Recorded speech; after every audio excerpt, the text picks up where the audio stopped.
আজ বর্তমানে হাজারো হাজার যুবক যুবতী এই যে বর্তমানে সাইয়ারা মুভি উঠলো, এই সাইয়ারা মুভি হাজারো হাজার যুবক যুবতী দেখছে। এই সাইয়ারা মুভি হাজারো হাজার যুবক যুবতী দেখার পর তারা নাকি শুনছি কান্না করছে, নাউযুবিল্লাহ। আমি আপনাকে বলে দিই, আপনি যে সাইয়ারা মুভি দেখে কান্না করলেন, আপনার উদ্দেশ্যে আমি বলছি, আপনি কি একবারও আখিরাতের কথা চিন্তা করে কান্না করেছেন? আপনি কি একবারও এই যে ফিলিস্তিনের বাচ্চারা না খেতে পেয়ে মারা যাচ্ছে, আপনি কি তাদের জন্য কান্না করেছেন?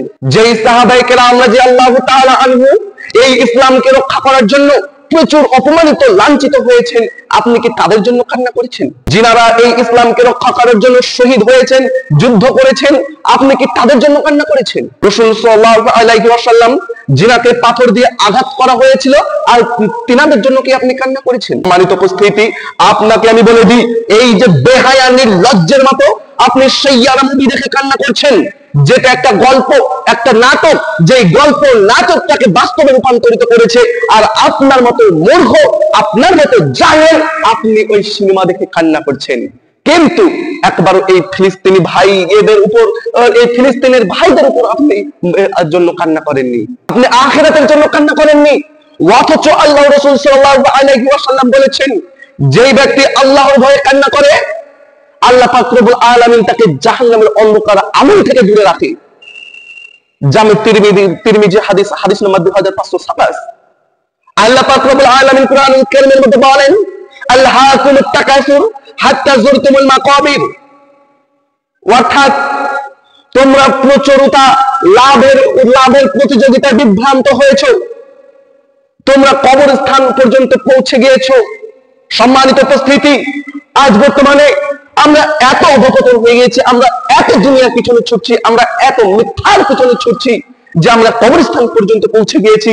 আমরা কবরস্থানকে ভুলে গিয়েছি, আমরা মৃত্যুবরণ করবো সেইটাকে ভুলে গিয়েছি, কিয়ামত আছে সেইটাকে ভুলে গিয়েছি, জাহান্নাম আছে সেইটাকে ভুলে গিয়েছি।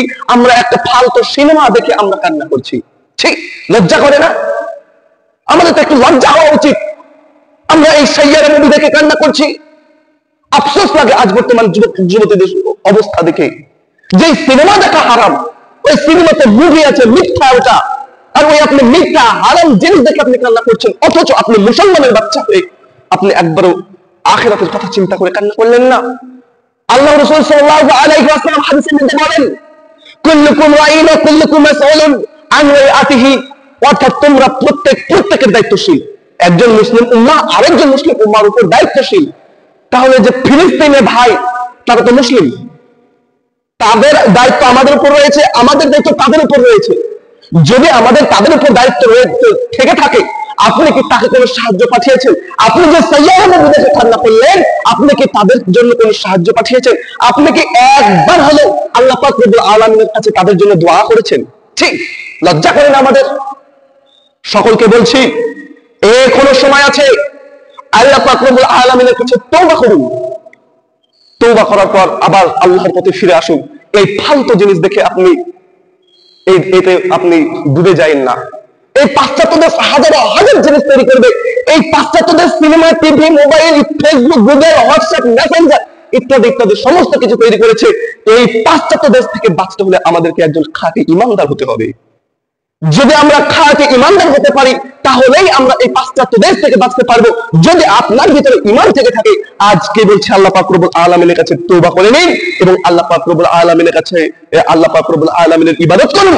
আর আপনাকে বলছি, এই মিথ্যা নাটক, সাইয়ারা মুভি ইত্যাদি ইত্যাদি এইরকম যত মুভি আছে, এই মুভি দেখাই যাবে না।